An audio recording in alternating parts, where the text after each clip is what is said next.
More than 30 or 40 people don't buy for inside Orsu. Because of the clash where they get, they say that there's some government enter inside community to begin to buy people everywhere. This one now don't cause a lot of confusion for inside Orsu. A lot of things are happening for Olu State. My people, you don't read though, as it stand right now. Everybody on his bag for this village, they run because of the things where they happen. We go bring the video come up. May you hear wetin this our brother talk wey be no sonkwa according to the thing wey dey happen for us. So watch the video. Adema ọ na-ewute onye si mmadụ egbuleye agbara egbuleye ya ejikwala aka egbu onwe ya. Onye si mmadụ egbuleye agbara egbuleye ya ejikwala aka egbu onwe ya. No, gwagodi m ihe mege n'Ọsụ. My brothers, my sister, gwagodi m what is happening in Orsu? What is happening in Orsu? Because odiri ihe ndị a na-eme ọ na-adị mma ka onye ọwụla wụ nwa afọ na-aghọta ihe na-eme. Ọ na-adị mma ka onye ọwụla wụ nwa afọ na-aghọta ihe na-eme. Because as it stands now, Orsu a na-eche na Chineke ga-emere Orsu ebere. Udo alaghachite n'Orsu. Orsu is no longer in peace. Orsu is no longer in peace. Okay. The videos, they're so terrible that I'm going to get here now. Facebook will yank it off. You know? But let's see whether I get in I let my get in with that video. I get in na Kadafia na comment section. You know? For 3 days, from Sunday, Monday, Tuesday, Wednesday, I called somebody from Orsu, and I'm more than 40 persons. Always looking here, news 18. Here news 18, but they more than 40 persons. Orsu LGA. Umuhu Akabia. Amebu. Awi Demini. Eziawa. Ihitenansa. Ndabuga kweni ha, wuku umunne ha. Ndabuga ha, wuku umunne ha, ka wuzi Fulani herdsmen. Nka wuzi ndugu. Amami na agota. Ka wuzi unknown gunmen, ka wuzi ESL, ka wuzi IPOB, ka wuzi this, ka wuzi that. Oku umunne ha, ndị Orsu buge ndị Orsu. Ndị Orsu buge ndị Orsu. And I was asking myself, how did Orsu end up like this? A once peaceful community, a once peaceful, quiet, serene community. Udonachi, ehonanya juru everywhere. If you go to Orsu back then, you gotta get outside on 10 p.m. Very peaceful community. What happened? What changed? Gini mezri. That is when we allow ourselves to be deluded. When we allow ourselves to be, how do I put it? To be deceived. Okwandam babugenda na oku munne bugenu munne ha.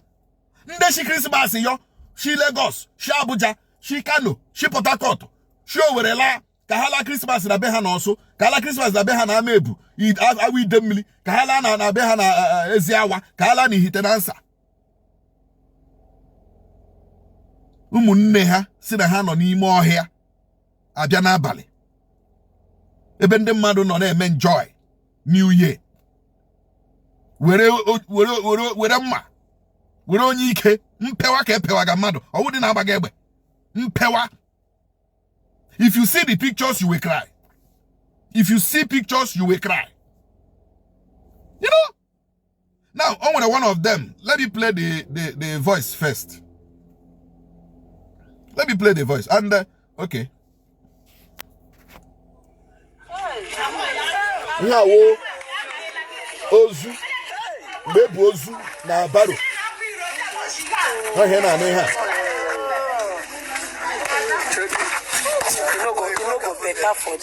I can't post this thing.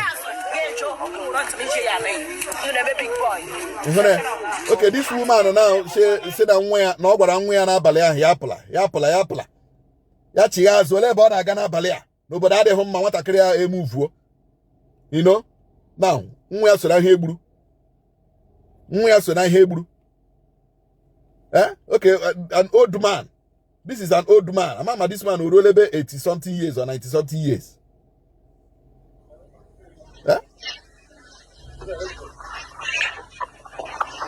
Yeah, when you make a video, baby picture Orsu.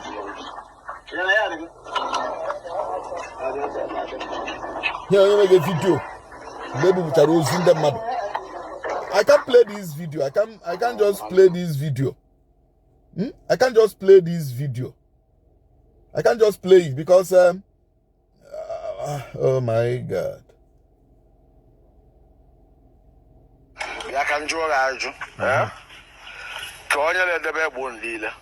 Ke one of onye ha jidere. Le debe egbo ndile. Ke egbe lole de la campona. Wara so ekusi okwu ke. Wara so 50.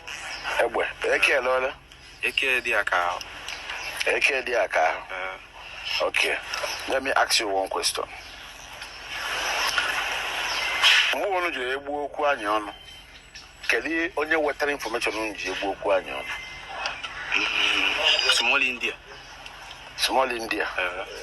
Onye ebe. Onye ụmụaṅụm ilu St. Jude Gbaya Street.